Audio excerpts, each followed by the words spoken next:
Hello, this is Adam Feinberg, and you are listening to Harlem Stories. Welcome and thank you again for joining us. Today, I am also joined with my co-host, Mark Becker. Great to see you, Adam. Awesome. Well, today on Store, we're going to talk about the old 32nd Precinct building and the former stables in Carmansville. And, everyone is probably wondering, Carmansville, where's that? Never heard of it. Well, it's kind of for a loss of words here to exactly explain it, but it's sort of a lost neighborhood in a way, sort of, not really, kind of. So I've heard lots of versions of where the former neighborhood of Carmansville was, located, but as Richard F. Carman, he'd purchased a great amount of land in Upper Manhattan. I've heard various stories. I've heard somewhere around 125th Street near the Hudson in Washington Heights, somewhere near what is now known as Highbridge Park. But the most credible location for this little town neighborhood was in Hamilton Heights, bordering the Trinity Cemetery and the John James Audubon's property. It's true that Richard Carman did own property around Highbridge Park near the Jumel Mansion, but this section of land was not likely part of the Carmansville neighborhood. The building that was created to be the 32nd Precinct, and I think we'll probably spend most of our conversation here on this particular building and its stable.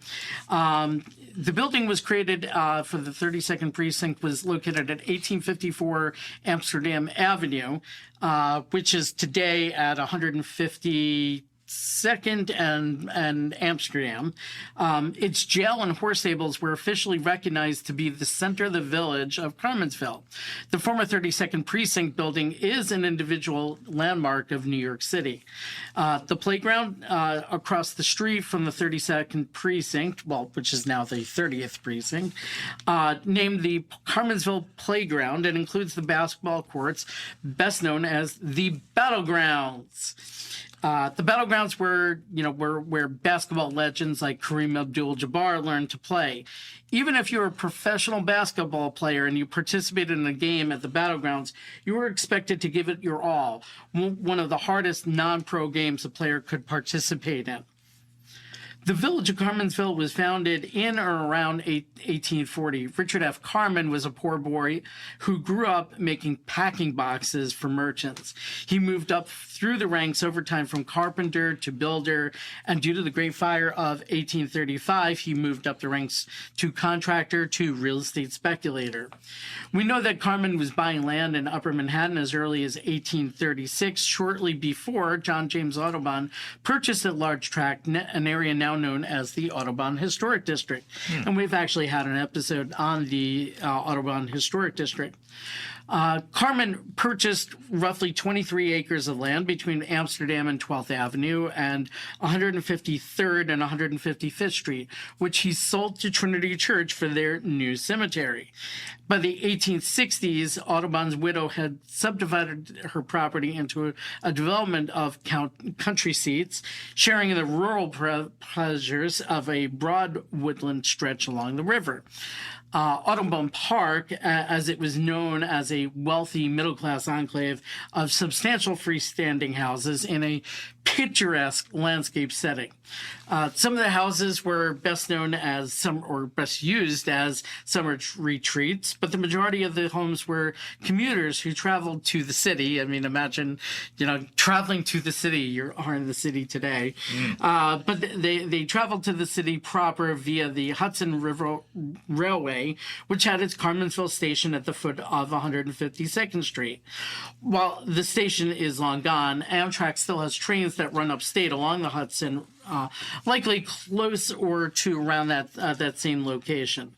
The village included a butcher, a grocer, blacksmith, hotel, and several churches clustered around the cemetery. So that's why, we believe that's really where the village of Carmansville was. Where did this guy Carman originally get all his money? Do we know that? Yeah. Well, and that's what I mentioned before. He grew up making packing boxes. And then, as a result of the Great fire of 1835, he became a carpenter and then eventually moved up, became a builder, and as a contractor, and then ultimately made enough money to become a real estate speculator. So yeah, we do know that. So, this new police station that they wound up building, it helps to understand a little better, to understand how the police evolved in New York City. And I think that's really kind of helps describe it, because it wasn't the formal kind of organization that we know today. Up until the time of a new law of 1844, New York City's policemen had a different day job and only patrolled the streets on alternative nights. The city's police force received its first set of written rules in 1845, the regulations for day and night police of the city of New York, with instructions as to the legal powers and duties of policemen. Police officers received a copper badge shaped like an 8-pointed star and were sometimes nicknamed the Star Police or Coppers. So that's where that term coppers comes from. Full uniforms weren't adopted until 1853. A blue coat with an MP for municipal police. So anybody that watched like the Gangs of New York, they referred to the municipal police and the various different police departments back then. Well, that's where this came from. So the municipal police, they had the MP on the collar. They had gray trousers with a narrow black stripe on the outer edge of each leg, and a 22-inch long baton. A telegraph line connection was built in the early 1850s between the police chief and the precincts. A new police force under the control of New York State was established in 1852 to deal with the increasing crime in the city, and was called the Metropolitan Police. So you had the fights between the Metropolitan Police and municipal police. New York's municipal force was still in existence, but was intended to be phased out. The two forces often clashed over turf, but eventually the Metropolitan force won out. Some precincts had more than one station house. And that station house was staffed with an inspector, a captain, 4 sergeants, patrolmen, and officers. So that describes a little bit about their structure. Architect Nathaniel Bush was hired to modernize station houses. He had an office at police headquarters on Mulberry Street, which I believe is now a co-op building. Really? And actually, I've seen, like, you probably have seen the listings, Mark. There are apartments in that building that have like domes in the apartment. Yeah. So it's a really, really cool building. But that was the former police headquarters on Mulberry Street. Bush designed over 20 renovated station houses for the city's police force in the 1860s and 70s. The force was restructured after the 1870 Tweed Charter, returning police powers to the restored municipal police, governed by 4 commissioners appointed by the mayor. The number of commissioners rose to 5 in 1873. Telephone lines replaced the telegraph lines by 1880. And the first women joined the force in 1888. The 4 were assigned as precinct matrons. And when the 5 boroughs became one city in 1898, the New York Police Department combined 18 smaller police forces. So I think that's kind of interesting, the way that, the police force ultimately formed. But Nathaniel Bush, who became the official architect for New York's police department, designed the new building for the 32nd Precinct in 1870. Their earlier station house was a small 3-story brick building with no jail space. In the 1870s, the new building was built in the same spot on land bought in 1864 in the New York suburb of Carmansville. So now that's kind of, confirming what I was saying earlier about Carmansville being located, right by this police precinct. Now, you mentioned the telephone wires replaced telegraph wires. Was that above ground? Yeah, that was above ground. But they're all buried now, right, in Manhattan? As far as I know, they're all buried in Manhattan. I don't recall seeing any, but then again, I don't know. There could be small little pockets where it might not be. Maybe in Inwood or. That's actually what I was thinking too, where Inwood was less formally developed. So maybe there. But yeah, I mean, the rest of the city, it's kind of like, I remember I worked for my parents' business in the 90s, and while I was going to NYU, and I did a research study on behalf of their business, which what they did was they actually created supply line cleaner for septic tanks. And there were actual still septic tanks in Manhattan, believe it or not, in the 1990s. Now there were less than 10, but but there were some septic tanks still remaining in Manhattan. I don't know if any still remain to this day, but yeah, that was certainly interesting. If there are, they're ready to get pumped. Yeah, oh yeah, sure.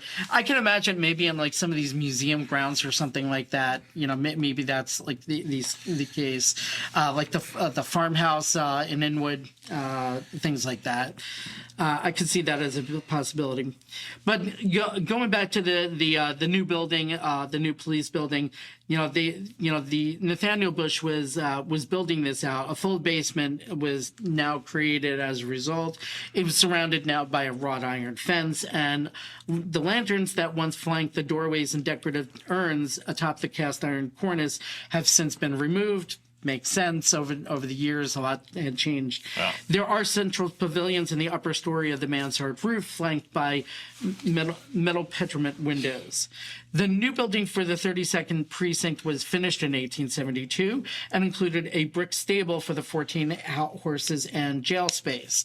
And I can tell you today, actually, one of my neighbors owned the garage that it was turned into from the former stable building. They have since sold, and it's been turned into a co-working space. Wow. So kind of cool. And Manhattanville Coffee actually has a location inside the co-working space. Huh. Good stuff. So kind of interesting how things have evolved and been reused, but it was originally space for 14 horses and jail space. The mounted police were part of the 32nd's force and of over 70 men and by the 1880s. And the former precinct house was designated a New York City landmark in 1982. By that time, it was owned by St. Luke African Methodist Episcopal Church. The church building is one block north of the station house.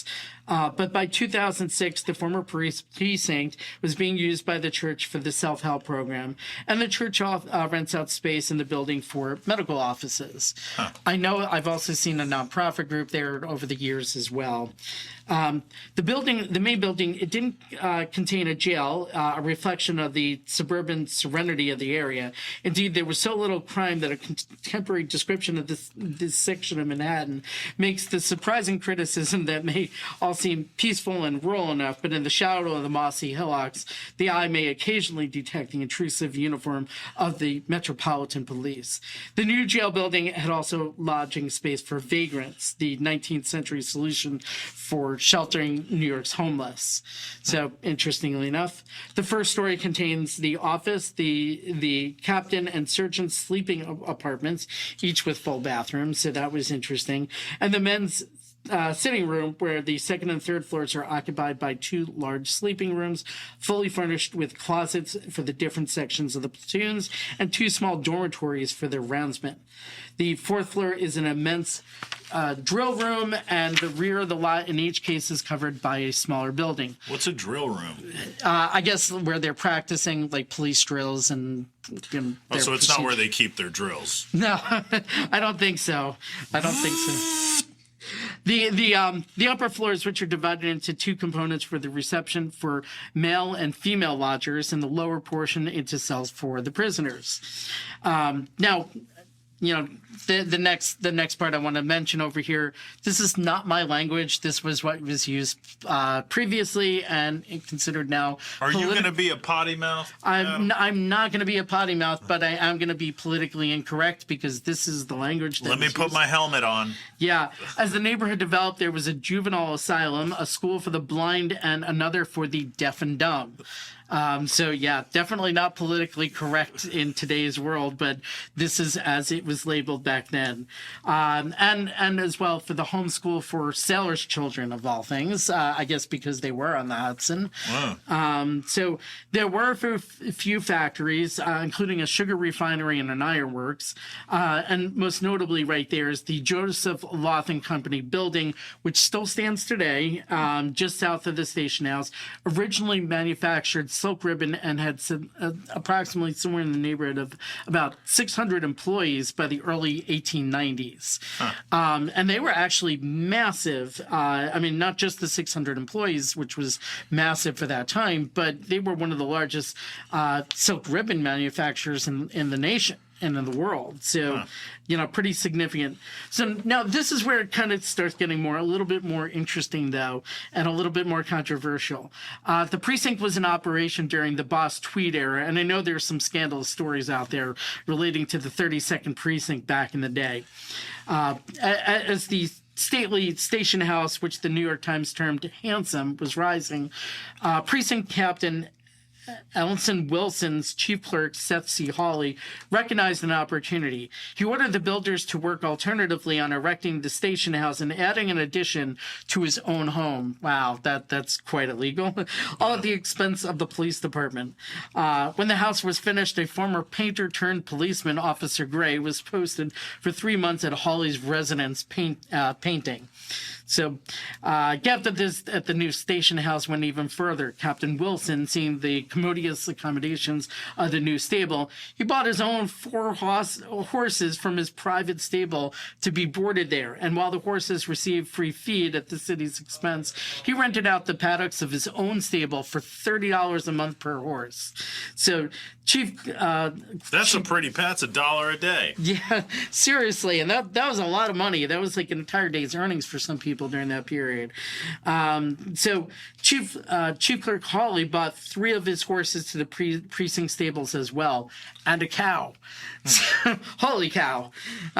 So yeah, very, very illegal today. But obviously the public kind of felt the same back then as well, and they really had enough. And when it was discovered that Captain Wilson posted one of his patrolmen as a servant in the Wilson residence for 2 years and another as a liveryman in his private stables, attending to the horses in full uniform. Among the policemen in the new building was Patrolman Richard S. Eldridge. The other cops referred to him as Pops, and for several years he had been the truant officer in the neighborhood.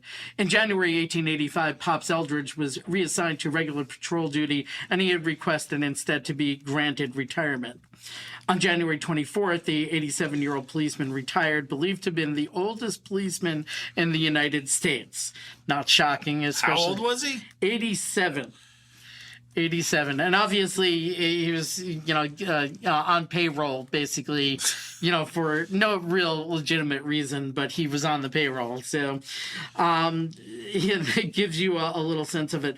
Not all the police stationed at the 32nd Precinct station house were so gentle. When Officer John W. McMurray heard that Hugh Smith had reported him to the captain in December 1886, the officer hunted him down. Smith was clubbed severely, and when he escaped and jumped a fence, McMurray fired 2 shots at him. To calm himself down, the policeman entered a 10th Avenue saloon and bought a round of drinks. Unfortunately, John B. Nolan, he said something that had displeased McMurray, who then clubbed the man and took him to the station house. While Nolan was standing before the sergeant, McMurray clubbed him again. Wow, a lot of chaos there going on.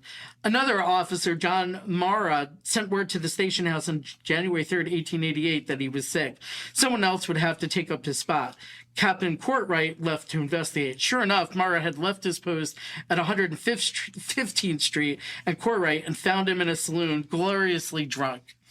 When the captain attempted to discipline the officer, Mara launched a savage attack on his superior. He was jailed and held for $300 bail. Then, get this, there was Officer M.J. McCauley, who then decided that rather than patrol on a beautiful day in June 1889, he would go boating instead. When he was noticed by passers-by, he jumped into the water and reported, soaking wet, to the precinct that he had just rescued drowning persons. The clever ploy did not convince his supervisors. So, that gives you the tales of, the old 32nd Precinct. Ironically, it's located in the 30th Precinct of Manhattan. And, if you look back in the history records or you've been in Manhattan long enough, especially in the 1990s, you may have heard of the Dirty 30. And that was, the 30th Precinct Police that were on the take. Corruption abound, and it was a massive bust of police officers. So today, if you ever hear the term Dirty 30, it regards to the vast majority of Hamilton Heights and their police force from the 1990s. But, again, we always like to give you interesting and historical, pop culture type of storylines and along with some of our broker tips along the ways. So always hope to give you great content. Again, we want to thank you for joining us with Harlem Stories. Thanks, folks.